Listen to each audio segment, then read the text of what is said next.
have 3 seconds to try a shot and try to win the game. This is the Notebook Wagering Show on the Wild Style Network. Here are your hosts, Q, Smitty, Matt, and J Cam.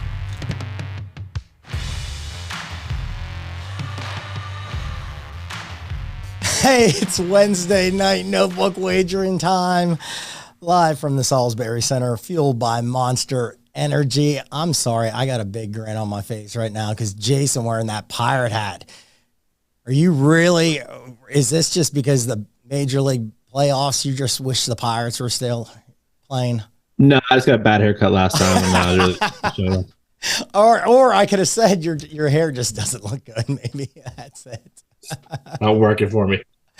All right, man. Hey, thank you for tuning in. If you are listening tonight, sorry, my voice is a little, trying to struggle through here a little bit. You know, it's tough when your team loses to the Texans 30-6, your voice kind of just goes. Or it's just allergy season for me. So we'll have to figure it out here. But I got the boys from Pittsburgh. I am Smitty in studio, but let's check in with the boys. Nails, how are you doing this lovely evening? Hey, buddy. I am in the middle of the stretch run for work. I'm glad I get to talk a little sports shop. I got the Phils on in the background, playoff baseball. Schwarber's up to bat. Should be a strikeout right out of the gate. So I know one thing. This podcast won't strike out. We got lots to talk about, so let's do it. What's going on, Jason? How are you? Except maybe the hair's not looking fantastic tonight. No, we can always fix that, though. It's still growing back, thank God. Okay.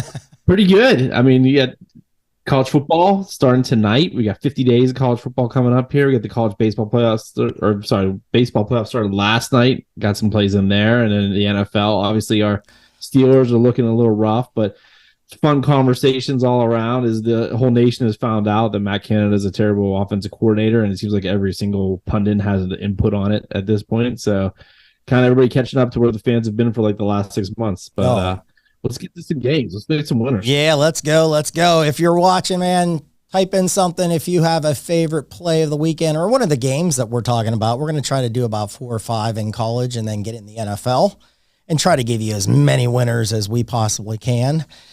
All right, guys, let's dive right into it. We're here week 6, college football schedule here. You got the Red River rivalry game. You got Oklahoma, Texas. I'll tell you what, guys, looking over the last couple of years at this has been high scoring. Let's throw out some numbers here. 2019, 34-27. 2020, 53-45. Oklahoma won that. 2021, 55-48. That's another big Oklahoma win. And last year, Texas came back looking very good. 49-0. But Oklahoma, 3-1 in the last 4. Where are we going here, boys? I'll start with Jason. We got Texas minus 6.5. The over-under is at 60.5. Where are you leaning, Jason? So I bet this on Monday. I got Texas minus 4.5 because I thought the line was going to go up. I'm fully on Longhorns here. I watched that whole Oklahoma-Cincinnati game. I've seen Texas play Alabama. I've seen them play a couple other games since then. It's one of those games where you look at the stats and it looks a lot closer than it should be, and I think it's just level of competition at this point. And I think Texas is going to steamroll on Saturday. Maddie, what do you think?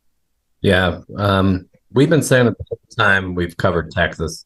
Their talent level is elite, and I think that's what makes a difference. Yeah, the stats may line up, and side by side you do a comparison, and it's pretty close, and you're thinking, well, why is this not more if Texas is so good? But it's a rivalry. I still have no problem actually laying a touchdown. I think I wouldn't go more than 7. The line's at minus 6.5 right now. So give me I'm going to keep riding Texas, and they got a good thing going right now. I think if you did the top 4 for the college football playoffs, they'd be in. And there's some big teams still on the outside looking in, but this is going to get super interesting. We're now into the big matchups, but give me the long points. Yeah, I mean, I think Oklahoma has a little advantage of explosive plays, but I think Texas, like you said, is just way more talented. I don't think this will be as high scoring as it's been. Smitty, are you leaning over here, or are you thinking under? I haven't done anything with this game yet. I was kind of leaning maybe the over a little bit in this because, Oklahoma can put some points on. Watching a little bit of that Kansas game, Kansas was moving the ball against Texas, and they had the backup in last week. But I think overall, Oklahoma's defense is going to they try to really come after you. They blitz a lot. They're trying to make mistakes happen here. I just kind of agree with you guys. I think Texas overall, if you look, they just have the overall team. They got the quarterback. They got the running back. Brooks had last game, 21 carries, 218 yards, 2 touchdowns. You got Mitchell, the wide receiver, that had 10 catches. You got Worthy. You got the guys. I just think they're going to win in the trenches, too. They just seem tough because if you watch that Alabama game, they took it to Alabama. We're going to talk about Alabama here in a minute or two, but they're a physical team. I like this Oklahoma team. I think the quarterback's good, but I just don't think they're going to have enough when it's all said and done here. I would lean Texas. I think it could be a higher scoring game. I'm going to go with the trend, maybe with the higher scoring game here. So let's move on. All right. Nice. Let's go to Bama, Texas A&M. This is a 3:30 game, CBS. Bama in the last 10 in the series, 9-1. These are kind of been higher scoring too, 52-24. 41-38 in 2021. Texas A&M got the big win there. That game was in Texas A&M. And last year, Bama got it back 24-20 on this. I just want to say, because Maddie on our preview show talked about how he thought Bama was going to be bringing back the bully ball a little bit, like bully the teams a little bit. I think they're starting to get it back, Matt. I like the quarterback. I said it a couple weeks ago. I was upset when they benched Milroe here. Milroe, can run the ball. I think he throws a great deep ball. I've been joking the last couple of weeks saying he's, oh man, now I lost it. Jeff Blake, from the Cincinnati Bengals back in the day in the NFL. I'll let you guys go after it. I'll give my final thoughts at the very end. But where are we leaning, Matt, on this? Can Texas A&M pull the upset? No, I don't like Texas A&M's quarterback. They're going to give Bama some fits with pressure and on the line because Bama's O-line is still not gelled. Still seems to be a weak spot. But they can run the ball, and Milroe especially at the quarterback can get out and move the ball a lot. I'm going to keep riding Bama. I'm going to probably ride them out all year. I love that this is only 1.5. If you want to play safe, just pick Bama on the money line. I think 1.5 is still a really good number. You can probably get minus 110 on that. I don't know. A&M to me doesn't have the horses. I hate Jimbo still. Saban is still a much better coach than Jimbo. He might be a little, as they say, out of touch nowadays. Maybe the game's passed him by, but I don't buy it. I think he's angry. I think he's pissed. I think it's time to put the hammer down. Roll Bama. Roll Tide. Jason? So my favorite play on this was actually the total. I grabbed the under 50 on Monday. I've got 4 points of closing line value, which means that this game will probably be high scoring. You know what? You look at this, both defenses are really, really good. And I do think A&M actually has the better offense, but I don't trust Petrino and Jimbo in this spot, but because I never trust them basically. But you look at it, Alabama has one way to win. They have to play from in front, and Milroe has to have a good game because that offense is broken.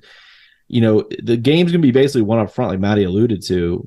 Texas A&M gets 20% havoc rate out of their defensive line, and Bama gives up above average havoc. And you look at that schedule, I mean, they played some good teams, but they played some bad ones too. A&M's really good up front, so they're going to actually be able to contain Bama a little bit.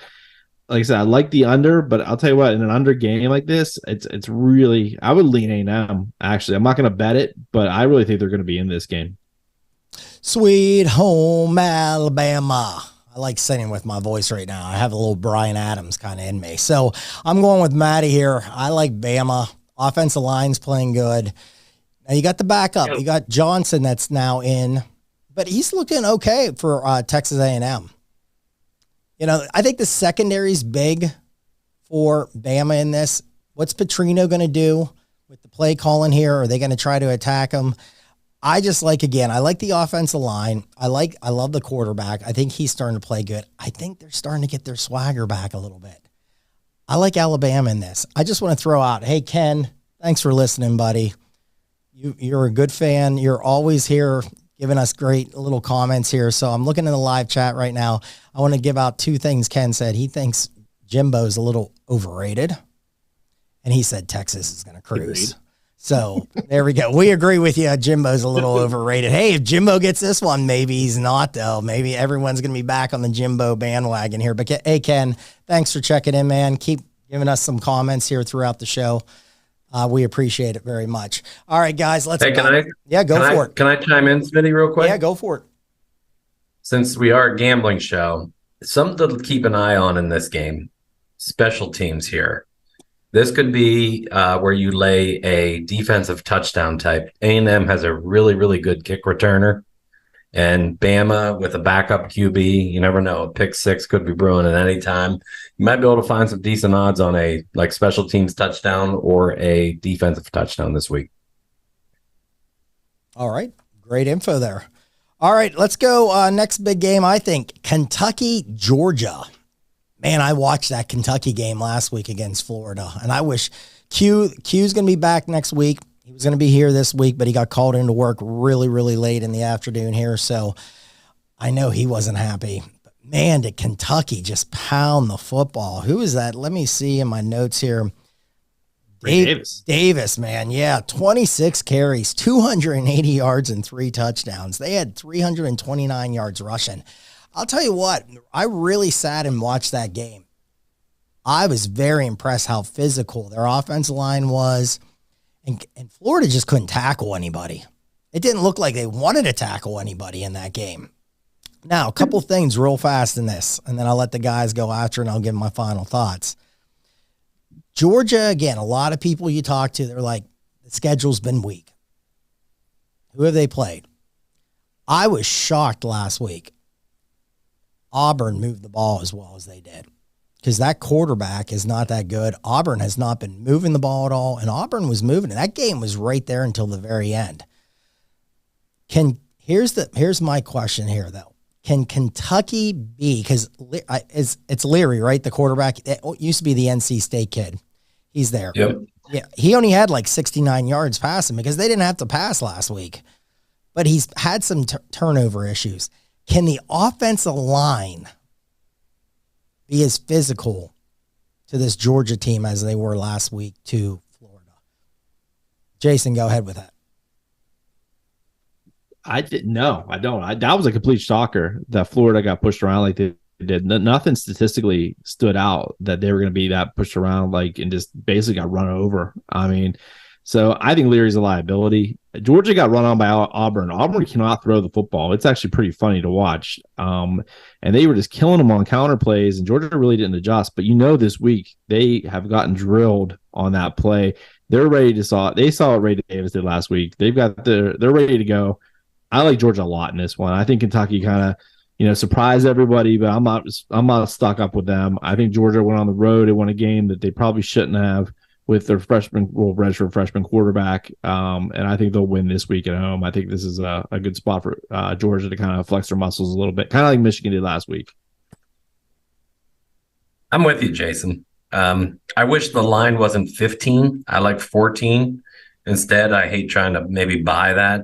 So Kentucky ran for 330 yards last week. Georgia gave up 220 on the ground to Auburn. This screams who's going to counter punch coming up. Mm-hmm. But the problem is you guys were actually too nice at Devin Leary. He's looked like absolute SHIT. He's hurt. Jason, you summed it up. He has a liability right now. I don't know why either, because he has enough seasoning. It's like he's totally regressed. Well, he was injured when he went to Kentucky, and I think he had off-season surgery to repair what was his shoulder or pec, and it's not working. He can't throw the football. And yeah, he looks bad. But I think that's where you nailed it too. I think Georgia will pull away. I think they'll probably get up by 3 touchdowns and then kind of cruise. I hope the back door doesn't open up for Kentucky to punch one in late and get in there. That's a scary thing, but I don't think it's going to be super high. I think this is going to be right around a 30-14 kind of game. Keep it under potentially in play too. So who knows? Maybe some weather will be in play down there too. I haven't looked at that far ahead yet, but yeah, I'm on Georgia here.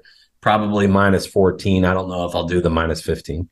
Yeah, it's how 14 and a half right now. 14 and a half. Yeah, it's just how good can Beck be. Beck, at times has looked a little, get the ball to Bowers a little bit. They connected a lot, last week, and that home field's going to help a lot with this. I like this Kentucky team. I really do, but I agree everything with the quarterback. You cannot turn the ball over in this. Just one more thing. This is a 13-game win streak for Georgia in this series. Kentucky hasn't won since 2009. So just throw that out there, too. They've been close, though. This has actually been Kentucky's covered a bunch of times with Georgia because they usually can stand up to them physically. And I think they will decently this year, too. But I think Georgia's passing games will be too much. Well, it's been lower. Does a really good job. It's been lower scoring, guys. Like if you look back, 2019, Georgia 21-0. 2020, 14-3 Georgia. 2021, this one 30-13, and then 2022 Georgia was 16-6. And I think that was in Kentucky, and I believe I heard on a show this week that was a lot of rain, or that was a weather game that was kind of tough in that game last year in that. So, all right, guys, let's go Notre Dame, Louisville Cardinals here. The Cardinals undefeated right now in the series. They haven't played a lot. Looking back at any trends in the previous years, 2014, you go back to Louisville won that. Now the last two Notre Dame's been there.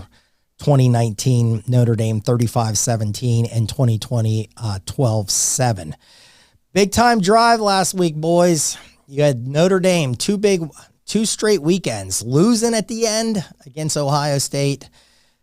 They had to come back, was kind of dominating the game. I had them in a money line parlay with Georgia Southern, and I was like, oh, that's going to be a loser because I think it was fourth down, and I ruined Amityville Horror. I just want to apologize to Dr. Brent because I said a couple weeks ago, Hartman with the hair and the beard, he looks like a movie star and looks like he'd be in Amityville Horror. So Dr. Brent texted me the one night and said, I'm actually watching Amityville Horror, and all I can think of is Sam Hartman now being in that movie. So you've ruined it for me. So I apologize. But two straight tough games. Here's my question, and I'll let you guys go. Is this team, could they run out of gas? Two straight tough games in a row. Could this be a tough spot for Notre Dame? Maddie, I'll start with you with this one. And Smitty, I don't know how we got so in tune. I was going to say every point you just made. How many games in a row can Notre Dame do this? And their schedule coming up gets even tougher. So it's like they keep getting up and up and up. Now they have a really good, surprising Louisville team. But I want to go on a quick mini rant. Every play on that last drive by Duke, they sent an extra man until it got to 4th and 15, and they sent 3 dudes, dropped 8, and look what happened. And then lo and behold, you think an NFL team, and I hate to get off subject, might know the same thing too. Kansas City against the Jets, final drive. Every play they sent an extra man until it was 4th and 18 or whatever. Same thing, rush 3, drop 8, Mahomes runs for 18, first down, both games over. I don't get coordinators, how stupid they are, how actually they overthink things. Just dumb it down, keep doing what you're doing. Sure, you didn't stop them, but you didn't give the dude 9 seconds to pan it out and then just take off. All right, I'm done with that rant. But yeah, I actually like Louisville. I like Jason, who's brought up Louisville all year so far. If I can get a touchdown with Louisville, I'm going to take them. I'm going to take a 7. I think it's at 6.5 right now. If I can get a couple more points, a point and a half, give me that. Sign me up for the Cardinal. I completely agree. In fact, I might bring up Louisville a little later in the show for another segment. But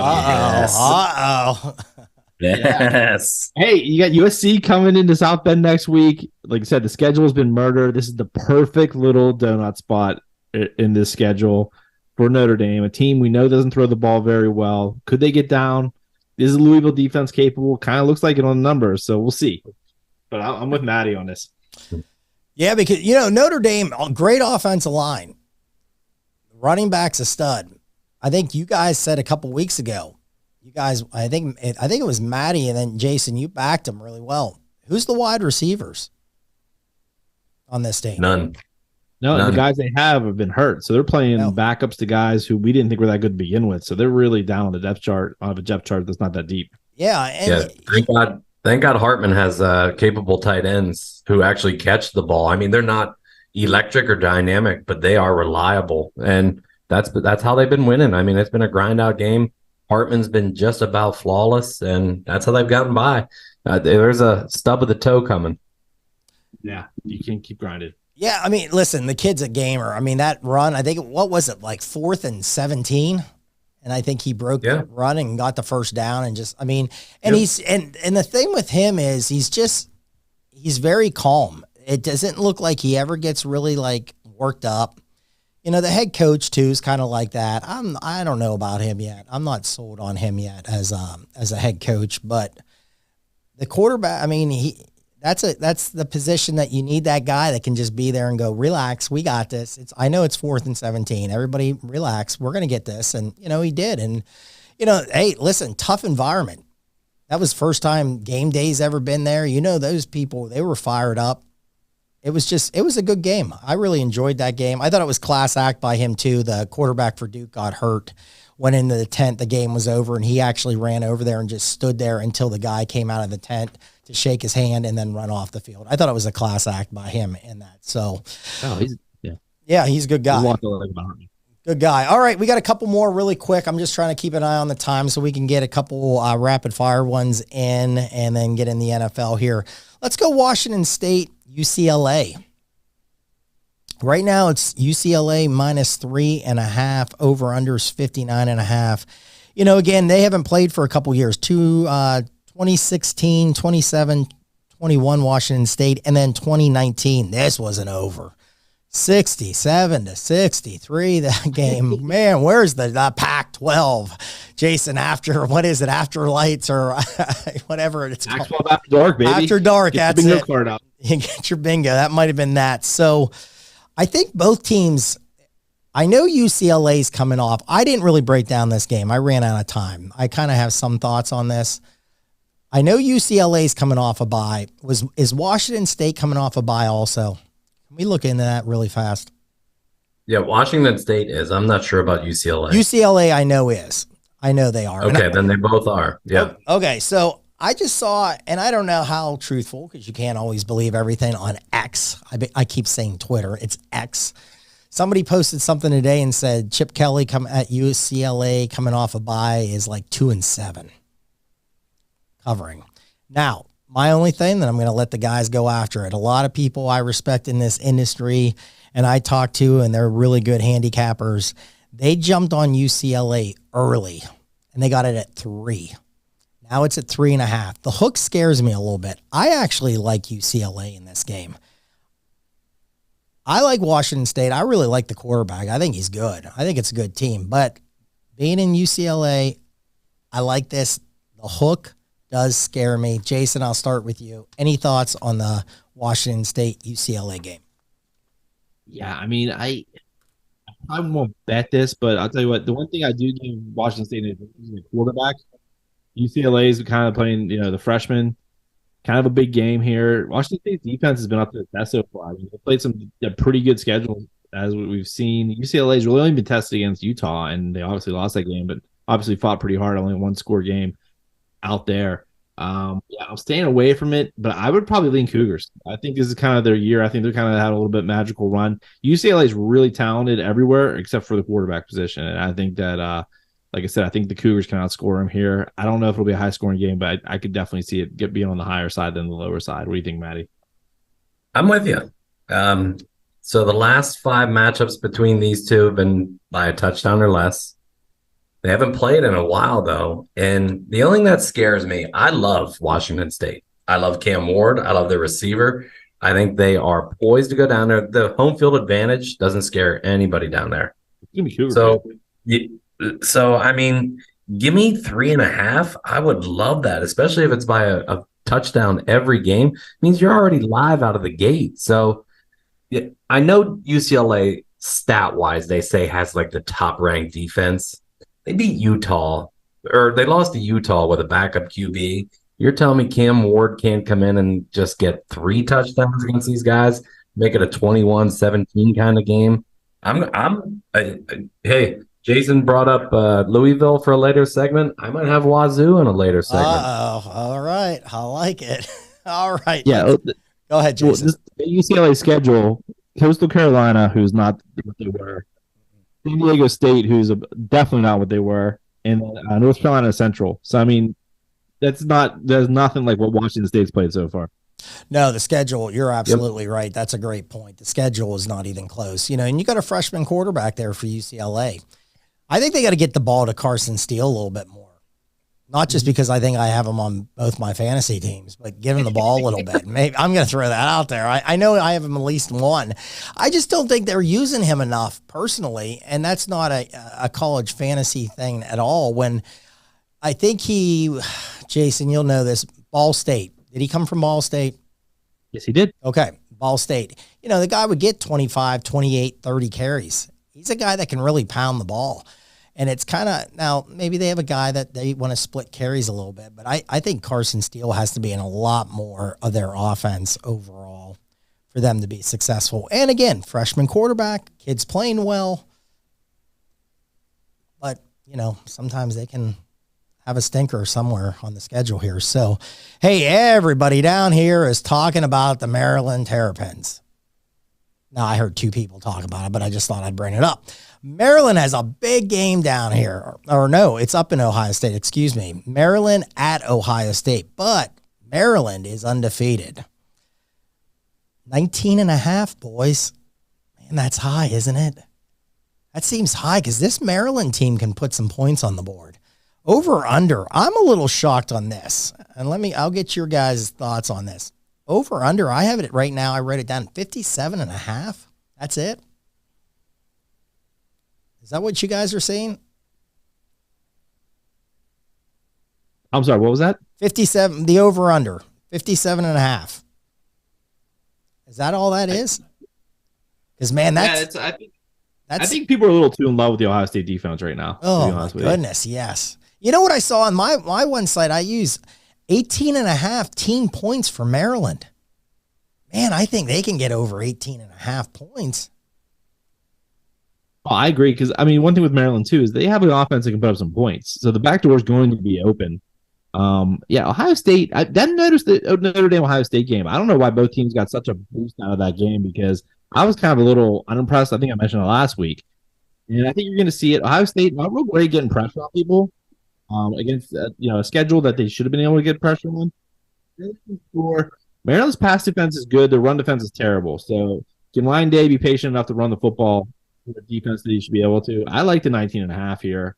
I think Ohio State coming off a bye might be a little rusty. Great Terrapins. Matty. Man, I don't know.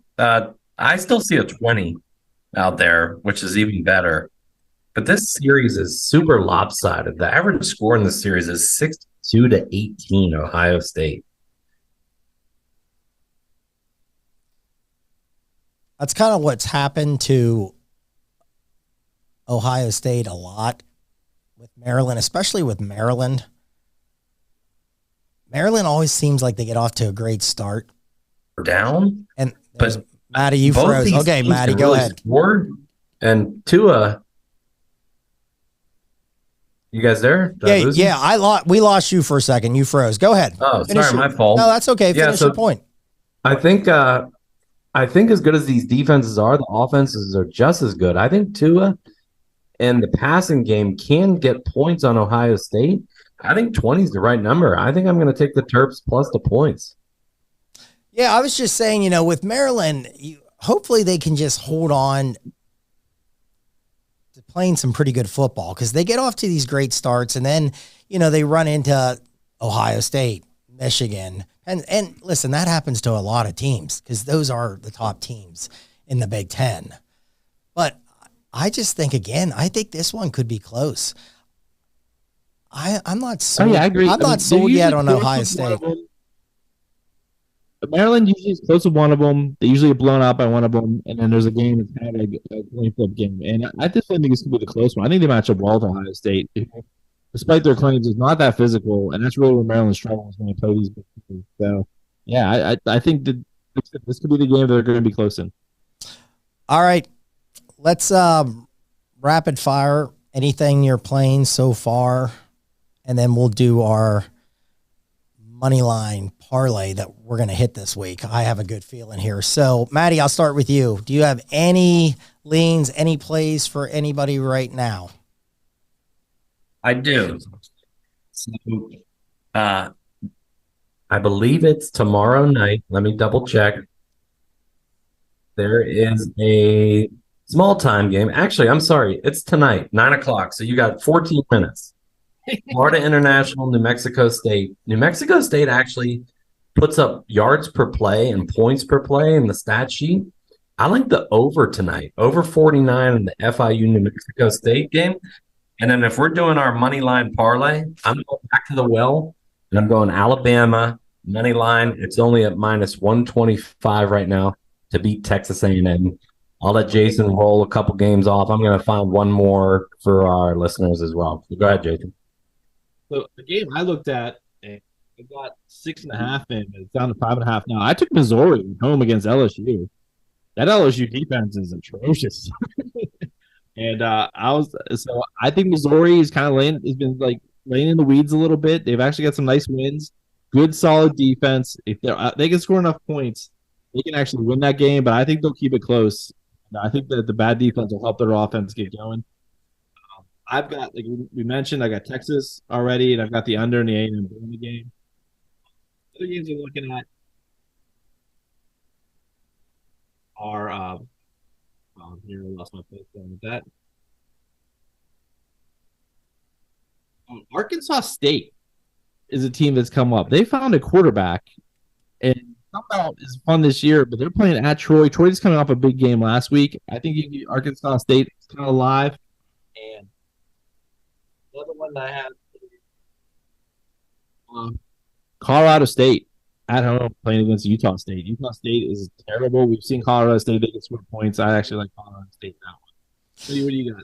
All right, so I'm 8-3 right now on these team total overs, and I've lost some tight ones. So I'm going right back to it this week. I have 3 plays so far. I'm going to start with my first one. Jason just said it. I'm on Arkansas State over 17.5 minus 105. If you look at this team, let me just double check this here. Okay, they scored 0-3. Then they brought this quarterback. I think it's Jalen Raynar or something, I think his name is. He's a freshman, I believe. They brought him in the Stony Brook game. He was only 4 of 6 with a touchdown. Then Southern Miss.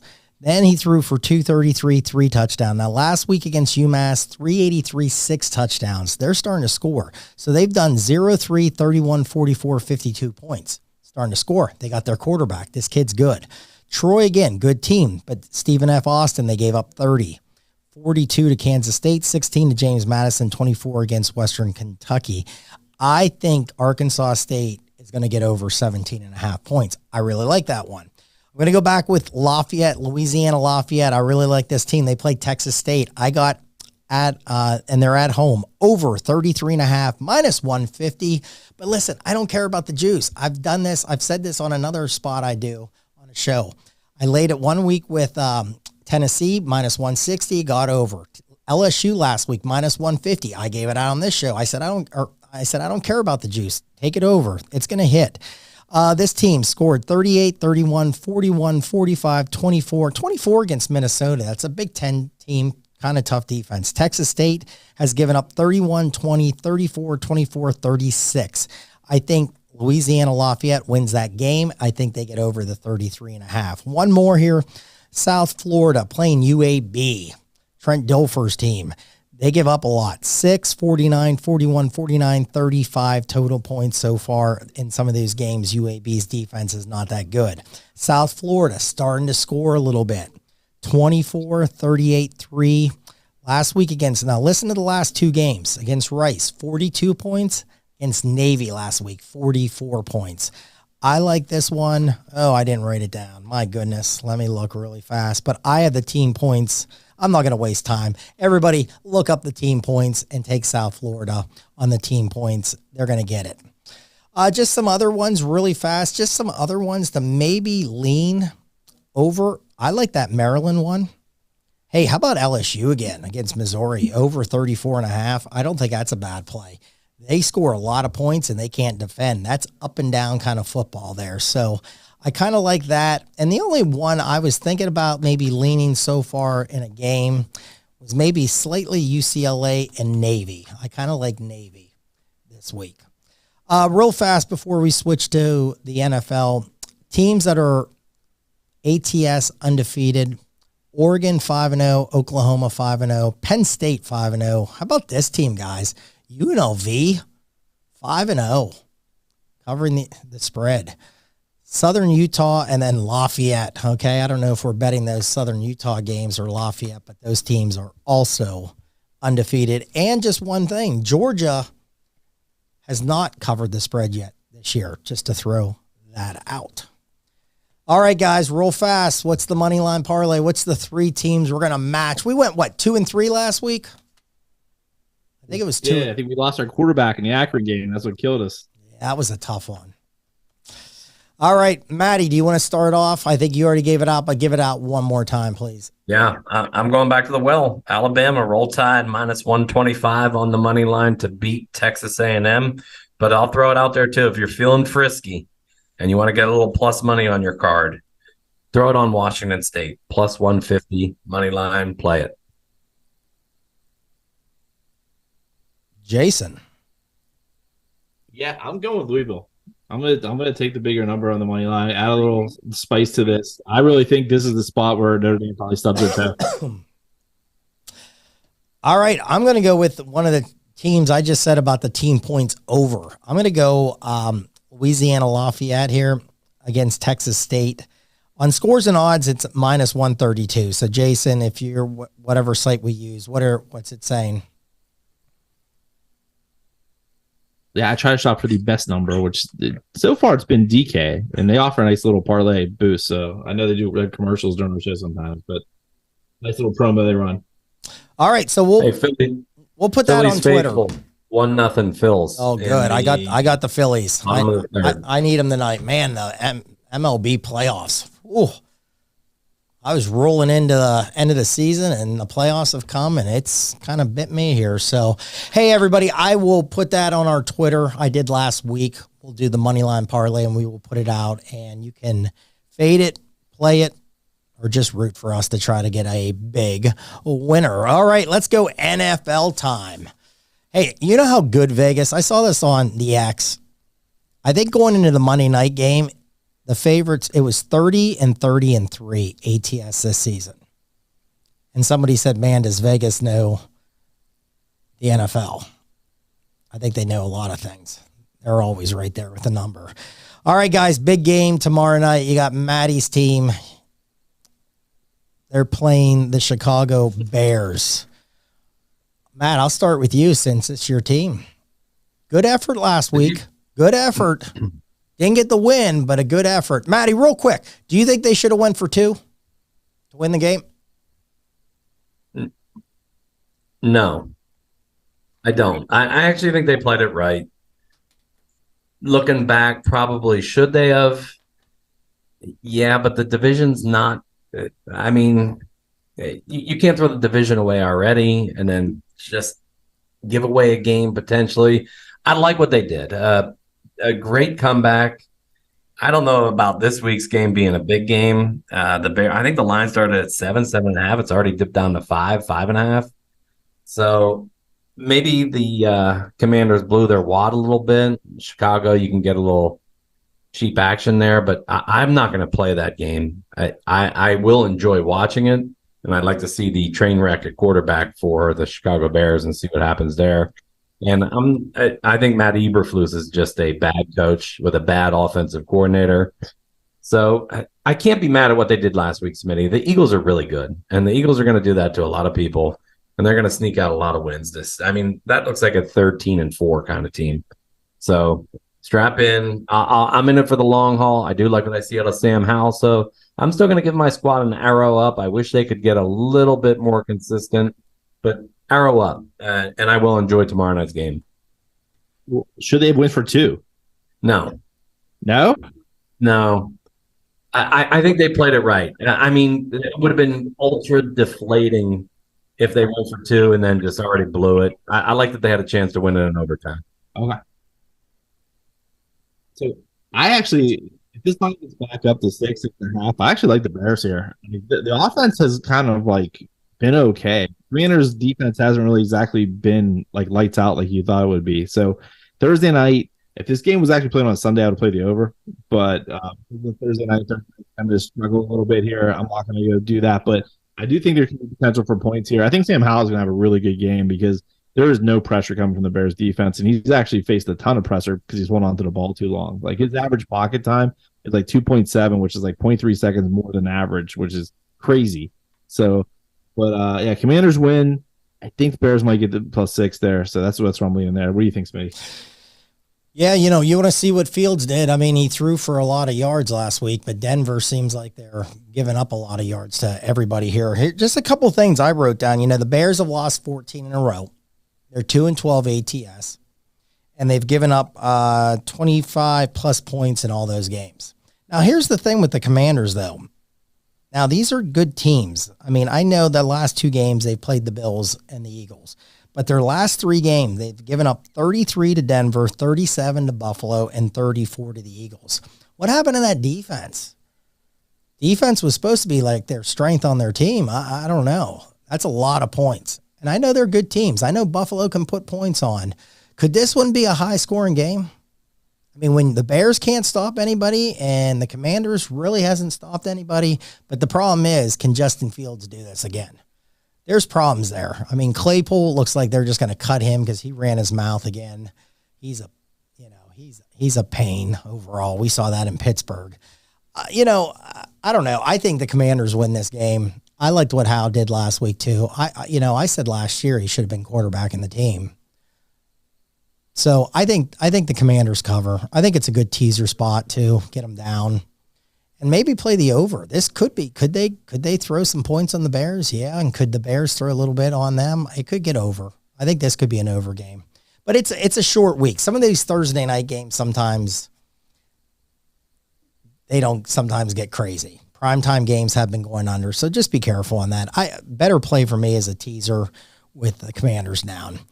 All right, let's go over. I'm just going to go down the board, and guys, if I miss a game here, just jump in. How about over in England? You got the Jags-Buffalo game. Man, this Jags team, I know they got a win last week, but that was not the Falcons. I don't know. We'll talk about them because they got an interesting game here. The Texans can come back. But, you know, Ritter doesn't seem like it's the guy at quarterback. I still didn't think the Jags. Now, I didn't watch the game. Because, I mean, the NFL, and there are all these different channels, and if you don't have them, you can't watch. I just tracked it. But they're not scoring a lot of points. Where's this offense that everybody thought they were going to have? But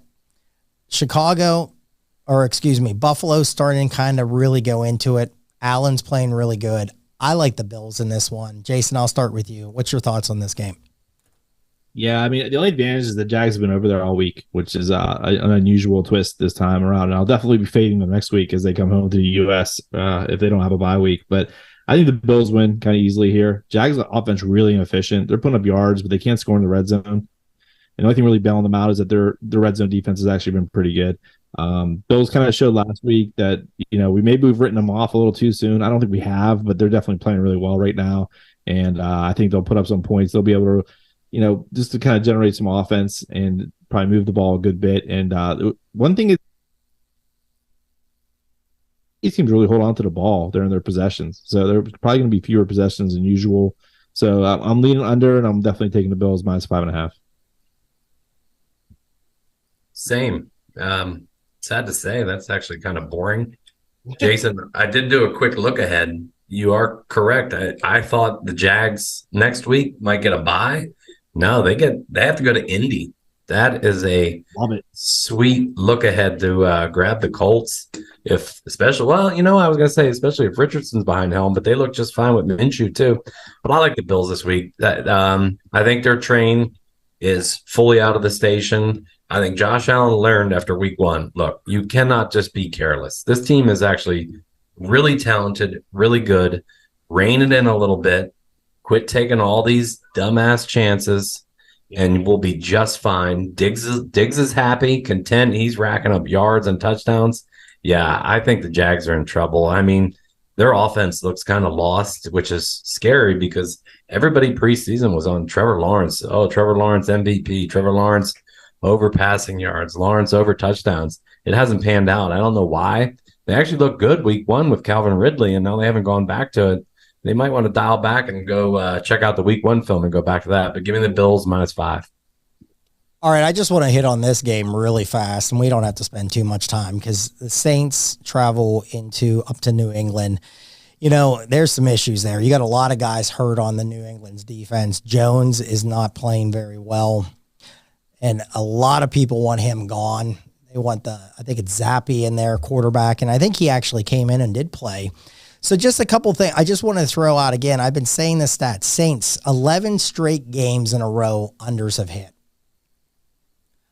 What I've been doing, and easy one last week, I just teased that game up, 6 points, took the under, matched it with another one I felt pretty strongly on, which was Tennessee, Cincinnati, and that was a big winner. So keep that in mind. And, you know, if New England is the dog in this, another stat I wrote down, Mac Jones is 0-12 ATS as a dog. So just keep that in mind. Guys, if you want to comment, you can. I just wanted to throw those stats quickly. I'll go quick, but I'll be quick. Yeah, this is an ugly game. You can't play Jameis Winston because he's awful. Derek Carr, not 100%. Mac Jones looks lost. They had more injuries. Judon, Christian Gonzalez. I don't know about that under for a change. Maybe because all the guys actually getting hurt could hurt overall. This is a no play, but I know people are saying put in Zappy too. The dude wasn't even good enough to make the roster. They actually cut him and then put him on the practice squad. He's not the answer at quarterback. I don't think they know the answer, so they're going to struggle all year. This is an easy stay away game for me. Yeah, I think you got a total of a 40 and a half some places. I would lean toward the under. Hopefully you get some weather in there too. This is starting to turn. It's going to be a little cooler, but both really two good defenses. I know that the Patriots did lose Judon and Gonzalez, which will hurt them, but I think they're actually deep enough to be okay. I know they've been dinged up in the secondary, especially at corner, but yeah, I don't trust any of the Saints quarterbacks, and I do trust that defense. So give me the under in this game. You know, you guys brought up about Richardson with the Colts here. I think that's an interesting game this week with Tennessee traveling in there. You know, Richardson's played great. You saw what C.J. Stroud did against the Steelers. But a lot of people are saying Carolina's probably going, did we make the right choice here? I don't think they did.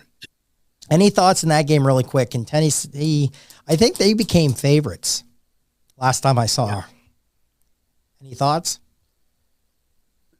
Titans are laying 1.5 right now that I can see. And came off the big win there against Cincinnati. Is a great time to sell on the Titans. That's not a very good football team. The Colts, I think they've actually been pretty solid. And like Maddie said, Richardson or Minshew, it hasn't really mattered. The offense has actually been pretty efficient. So give me the Colts at home.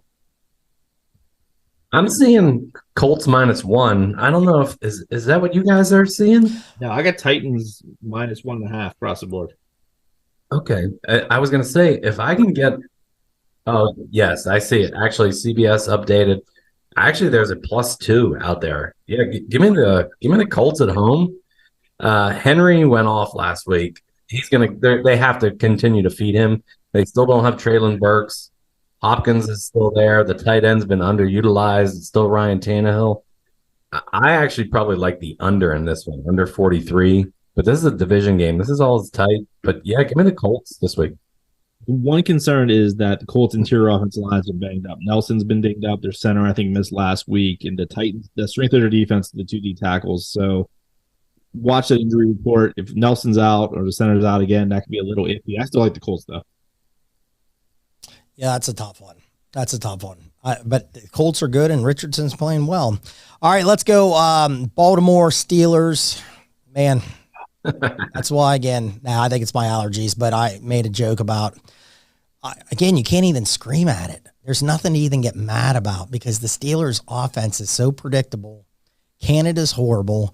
I think people are finally realizing that Mike Tomlin is a very overrated coach and has not done anything for a very, very long time. And I've been saying it for many years on this show.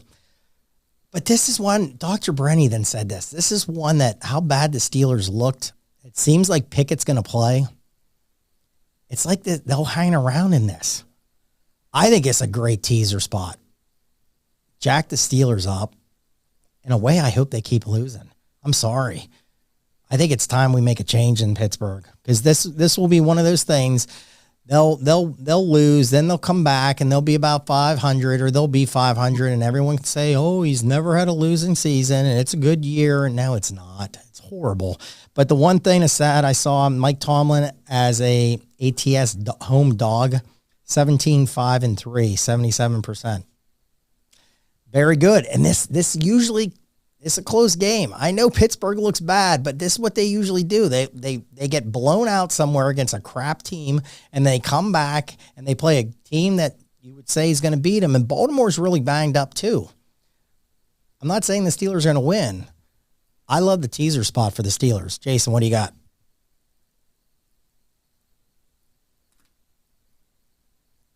Yeah, to me, this is one of those deals where people see a trend and they think the trend is like infallible. You look at the Steelers, there's literally one way for them to win this game, and it is going the same route they beat the Browns, where Watt and Highsmith create some kind of like short field turnover or actually score themselves. Like, my model right now has this game at 27-2 Ravens, just because the Steelers' numbers are just so bad. And like I said, it's really hard to say. You tease it up to 10. I can see that being a good play because I don't see the game getting that far away. Baltimore's offense doesn't look quite as good at stats as it has on the scoreboard. But, man, Baltimore's getting healthy. So, I mean, this has really been set up for them to win nicely here when they have support. They're the only team that shows any competency at this point. Like I said, I don't know why the Steelers are playing Pickett. He's not healthy. There's no difference between him and Trubisky at this point. Play the healthy quarterback who actually can make some plays with his legs. I don't know. I'm gonna lay the floor with the Ravens. I know it's not what you should do. I know that seems like a play, but man, I really don't believe it this time. Usually you rely on the Steelers having a good run defense. Their run defense is awful. It's 4.7 yards a carry, and they're getting just crushed. Maddie, what do you think? All right. Yeah, I'm a little angry here, and I'm going to actually disagree with Smitty a little bit, because I don't think the masses still see bigger picture. Everybody that I see still is fire Matt Canada. It's Matt Canada's fault. Matt Canada's not doing this. Matt Canada's not doing that. I'm pretty sure Mike Tomlin holds a meeting every week and pulls Matt Canada into his office and says, "Hey, let's go over the play sheet. Let's go over the scripted plays," and has to basically sign off on these. Mm-hmm. And if he's signing off on these, it's not Matt Canada's fault. Mike Tomlin should be like, "Yo, your play calling is absolute dog shit. Get rid of it. Let's try something different." But people still love Tomlin. Oh, it just goes back to, oh, man, he's never had a losing season. He also has only 3 playoff wins in 13 years. It's pretty bad right now, and people aren't seeing that. And it angers me, and I'm not even a huge fan. I actually think this is going to be a blowout. If Watt and Highsmith couldn't get pressure on C.J. Stroud against 2 backup tackles, I don't think they're going to do trash against Baltimore. Smitty, I might look at that home underdog under Tomlin and see if you can find out how many times they've been a home underdog against the actual Ravens here, and then see what that pans out to, because I think it might be a little different. I would fade Pittsburgh and fade them hard. I think this team is in bad shape right now. One of the guys up on the radio up in Pittsburgh said he put on the X the other day that all his sources was saying that 4th and 1 play, that was more Mike Tomlin's play. He pushed for that. That was his call. I mean, again, it goes back to my rant. 4th and 1, you had a little momentum in that game. You get under center, you get a bunch of guys pushing you from behind, and you get a first down. What did the Steelers do? Hey, let's throw them in shotgun.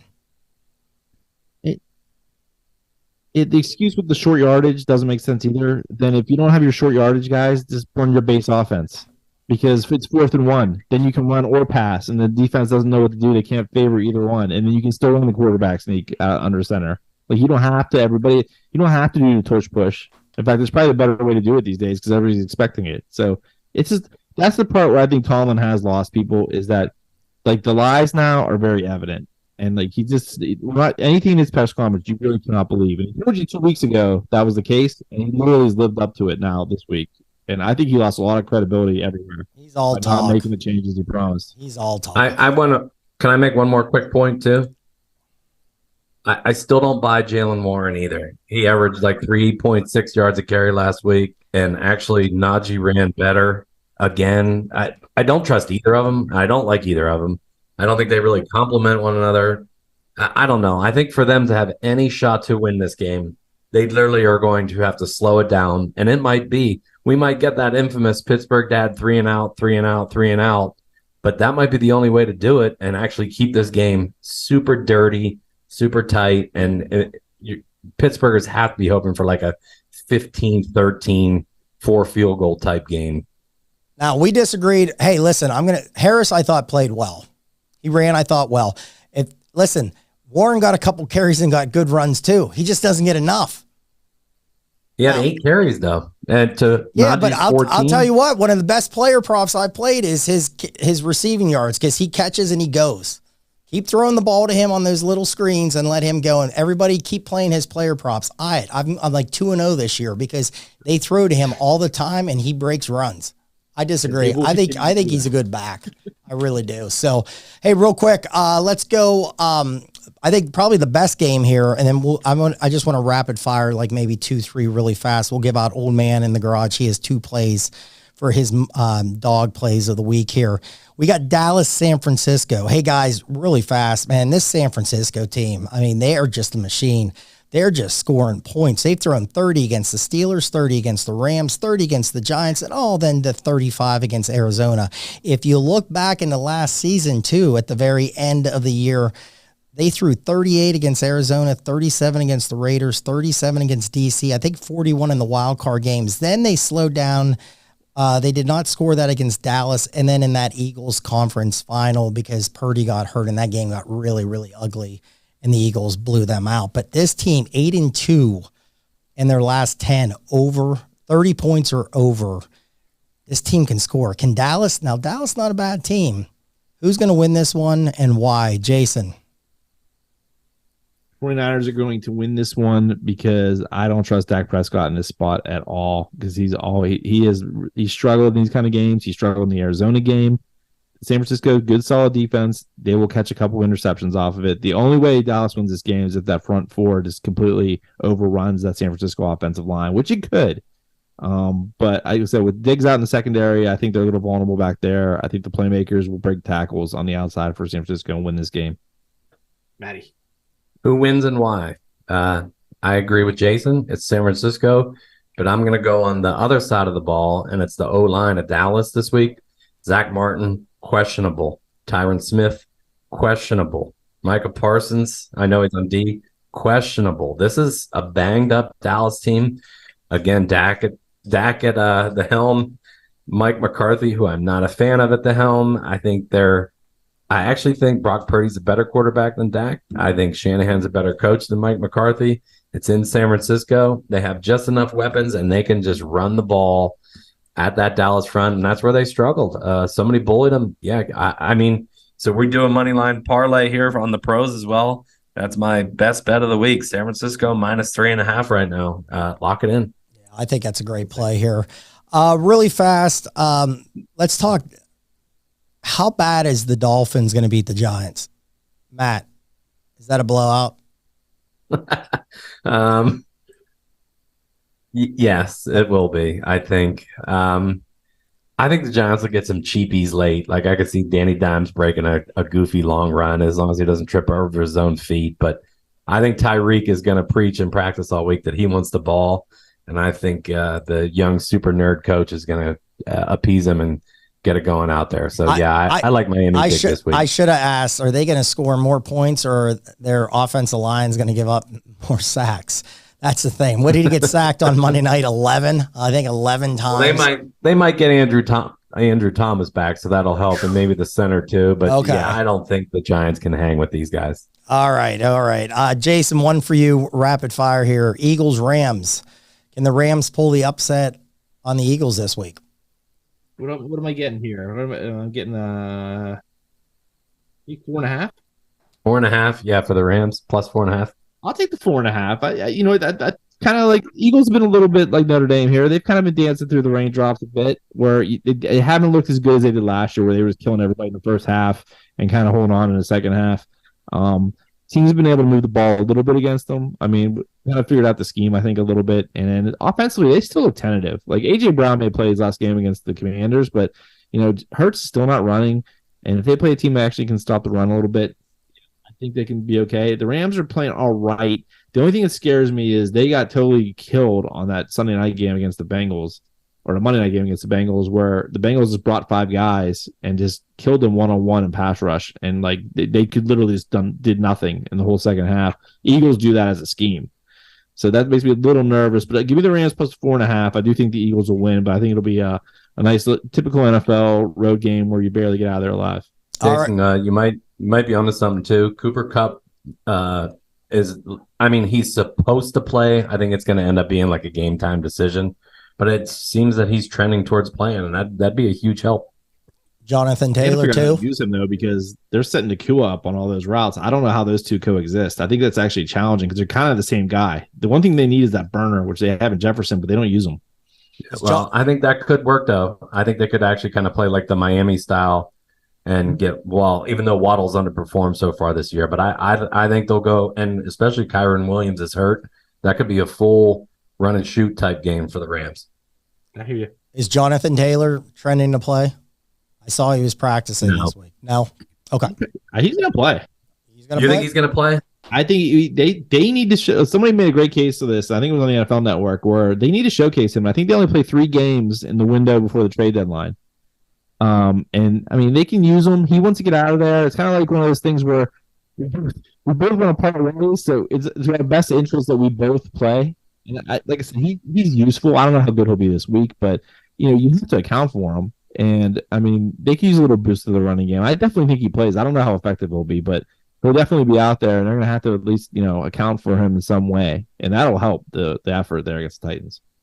All right, old man in the garage here. Last week, 1-1. He's 5-5 with money line dog plays. He loves the Saints. 5-5, not bad. Saints. Money line dogs. So he's plus money. Okay. Saints. He likes the Saints, and listen to this one. He's going all in. He likes Arizona to upset the Bengals. Hey, Bengals haven't played very well. Arizona, I give them a lot of credit, man. Josh Dobbs, keep doing your thing, my man. The old Steeler, playing extremely well. So old man in the garage, 5-5, coming into week 5 here in the NFL. He likes the Saints to upset and Arizona to get a big win. Guys, any final thoughts for this week's card? Go ahead, Jason. No, I think it's going to be an interesting weekend for college football, because I think you have a lot of teams who have played kind of soft schedules going against teams that are a little more battle tested. So we're going to kind of learn a lot from a rankings perspective, and then I think some teams off that they'll be back next week. It's going to start picking up there in October. The NFL it is what it is. You just got to look at a game and think, why do I want to pick the other team? And basically, that's the best way to go about it. So that's my advice for everyone, and hopefully, the baseball will be a little more profitable for all of us than it's been so far. My advice for everybody this weekend is, if you are in a last man standing and you haven't used the Lions or Dolphins, you're going to load up on those 2 teams. The problem is everybody's going to load up on those 2 teams, and that's the week somebody's going to get burned. And I'm going to reach out to our friend Ken in Detroit. It better not be the Lions this week, because I'm all in on them. So the Motor City Kitties better get it done for me. All right, everybody. Thank you so much for tuning in. Hey, Ken, thanks for the good stuff on the live chat tonight. One thing I did, he said, keep an eye on that Maryland team. He said he goes, I agree with you guys. They're very scary. So thanks again, man. We appreciate it. Until next week. Jason, what do we always say?